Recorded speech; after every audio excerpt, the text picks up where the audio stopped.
So yesterday we went ahead and made a video talking about the Anaheim Ducks and the Buffalo Sabres. We discussed the trade ideas that were going around for both of these teams and how Jack Eichel was a subject of the Anaheim Ducks' interest. It's just the Anaheim Ducks really did not want to give up Trevor Zegras, which is why the trade did not end up happening.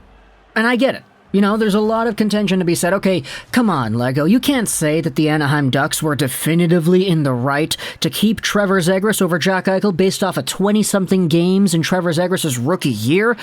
I get it, but still, I made the video yesterday just bringing up the idea because I know Zegras is a very good player, and he has shown off to everybody just why the Anaheim Ducks were so reluctant to part ways with him in a Jack Eichel trade.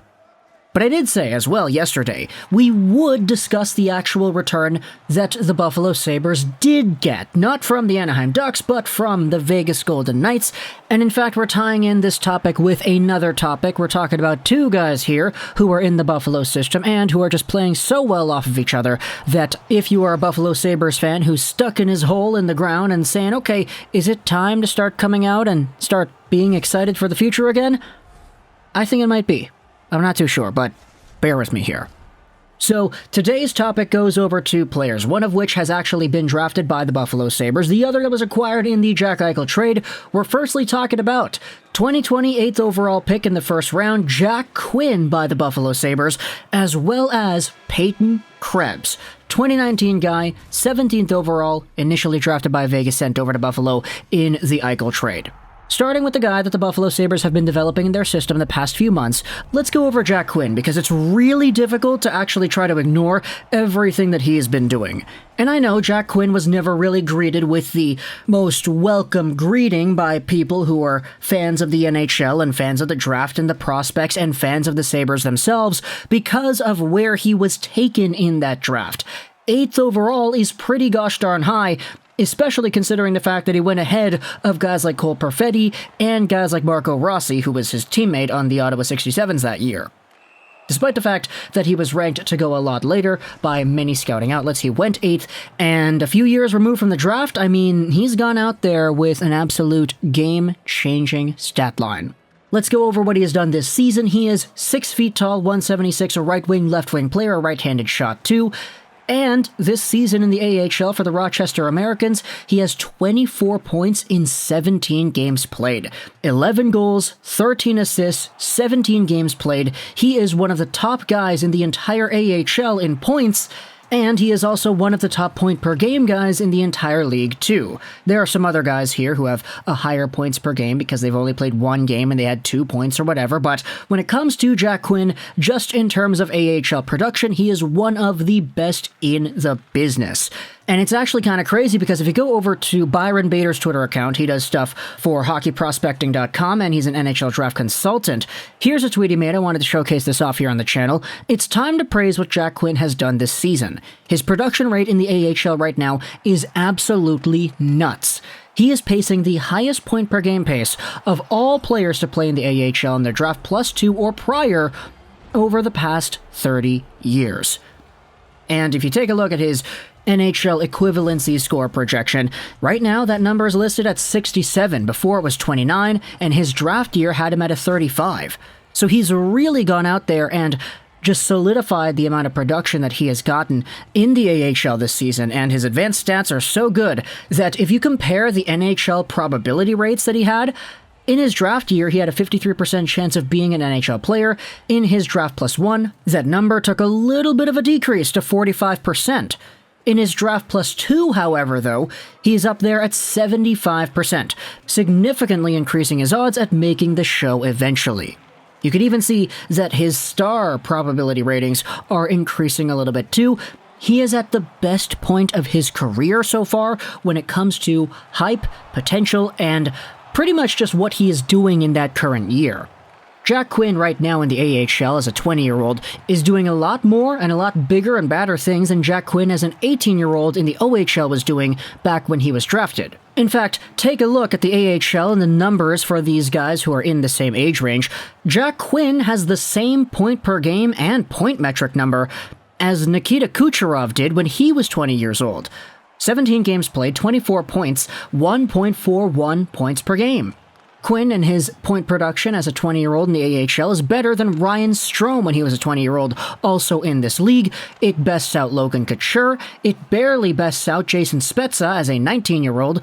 And just in general, it's a really good stat line that I'm honestly kind of surprised to see. Like, I always kind of knew that Jack Quinn had this talent and he had this ability to score, which is why he was so highly touted, and he had this two-way edge to his game as well. It's just dynamism and overall control. I feel like Marco Rossi had a lot more of that in his game, which is why I, like many other people, were surprised to see Quinn go ahead of Rossi in the draft. But either way, just seeing how Jack Quinn has transitioned into the AHL, it has been nothing short of spectacular. Then you go over onto the other guy we're talking about here, the return in the Jack Eichel trade, or at least one of the biggest returns, Peyton Krebs. He's the 17th overall pick in the 2019 draft. 20 years old already, he's turning 21 in January. He's come out here with a pretty bad stat line for the Vegas Golden Knights. He had 0 points in 9 games when he got sent over to the Buffalo Sabres. And sure, he dominated the AHL with Henderson while he was there before getting called up to replace everybody who was injured on that team. But with the Rochester Americans this season, Peyton Krebs is out there with 10 points in 11 games played, 2 goals, 8 assists. He's getting that playmaking touch up and running after having it die down pretty well while he was playing with the Vegas Golden Knights.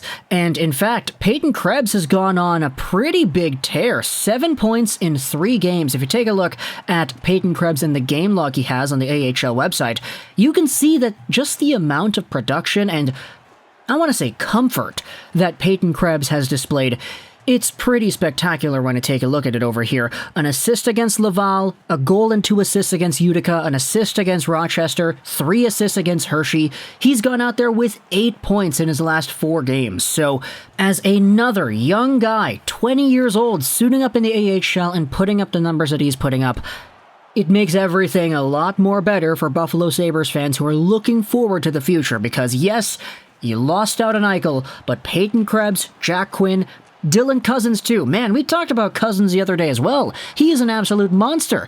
It's actually kind of funny because now that I think about it, we talked about Cousins quite a bit. We've spoken about Devin Levi, our goaltending prospect.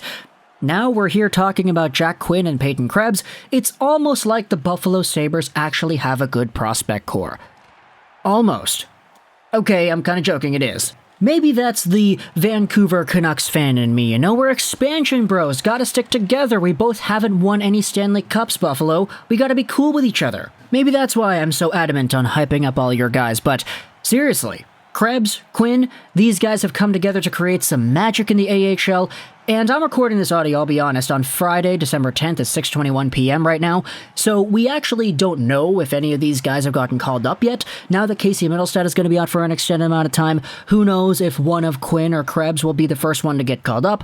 I would assume it would be Krebs, mostly because he is from a draft year prior, so he has had a little bit more development time, and of course Krebs is a center, whereas Quinn is a winger. If you're going to try to replace somebody like Casey Mittelstadt in your lineup, you're probably going to want a natural center to step in there, so if Peyton Krebs is the next guy to get called up after an injury, it definitely wouldn't surprise me in the slightest. So let me know in the comments what do you think about Peyton Krebs and Jack Quinn, 2 guys in the AHL for the Rochester Americans who are doing some pretty good things, putting up a whole bunch of points, getting their confidence back, and just making Buffalo Sabres fans excited. Do you want to see these guys suit up in the NHL soon? You want to leave them down in Rochester? Say, okay, the Buffalo Sabres kind of suck right now, so just stay in the AHL, do your thing, get your points, and I don't know, maybe next season, when we actually have a better team, you can come over to the Buffalo Sabres full-time and you can try to show off your magic here.